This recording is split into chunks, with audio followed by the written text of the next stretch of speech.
আসসালামু আলাইকুম ওয়া রাহমাতুল্লাহ। আলহামদুলিল্লাহ আহলিহি ওয়া সালাতুল আহলিহা আম্মা বা'দ। ফাউযু বিল্লাহি মিনাশ শাইতানির রাজিম। বিসমিল্লাহির রহমানির রহিম। সম্মানিত দিনী ভাইরা, আলোচনা করব যে পৃথিবীতে সবচেয়ে বেশি মানুষ চিন্তিত হয় রিজিকের ব্যাপারে। যার আছে সেও চিন্তিত, যার নেই সেও চিন্তিত। কিন্তু কেন? আল্লাহ তাআলা তো পৃথিবীর শুরু থেকেই আপনার 50,000 বছর আগে কে কোথায় থাকবে, কি খাবে, সব কিছু রিজিকের ব্যবস্থা করে রাখছে। কিন্তু কেন এত পেরেশানি?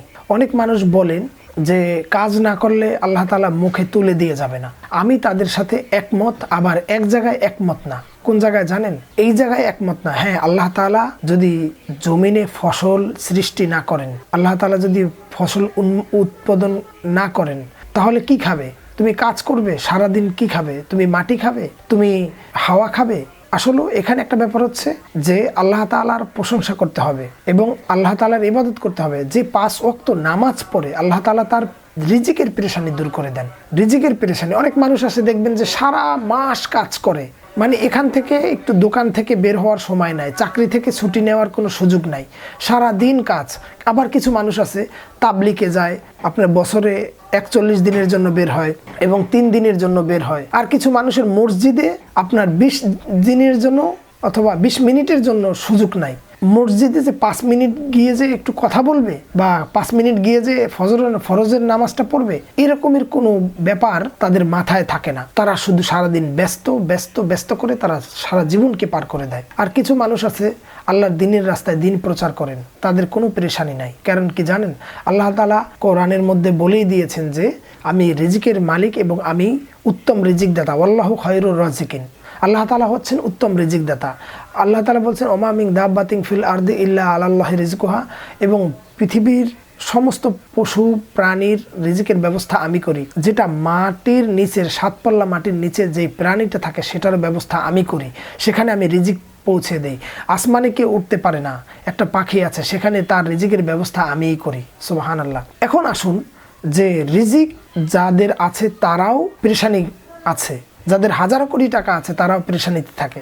আবার যাদের কিছুই নেই তারাও আগামীকালকে কি খাবে এবং অর্থ কষ্টে ভোগে, তারা এই চিন্তায় মশগুল। এই বিষয়টা হচ্ছে নামাজ না পড়ার কারণে। আল্লাহ তাআলা বলেই দিয়েছেন যে রিজিকের আল্লাহু খায়রুর রাজিকিন, আমি রিজিক দাতা। এবং দেখা যায় যে নামাজ যে না পড়ে তার রিজিকের পেরেশানি থেকেই যায়, যদি হাজারো কোটি টাকা থাকে অথবা না থাকে। নামাজে যার রিজিকের পেরেশানি তার আবার কিসের রিজিকের পেরেশানি? যে রিজিকে আছে হাজারো কোটি টাকার মালিক, তার আবার কিসের রিজিকের পেরেশানি? তো একটা ব্যাপার হচ্ছে তার পেরেশানিটা হচ্ছে যে হায় হায়, আমাকে অমুক লোক আমার এত কোটি টাকা মেরে দিল নাকি, অথবা কেউ চাঁদাবাজ আছে, সে থ্রেট দিয়ে বলল যে আমাকে 10 লাখ টাকা দাও আর না হলে তোমার এইটা বন্ধ করে দেব।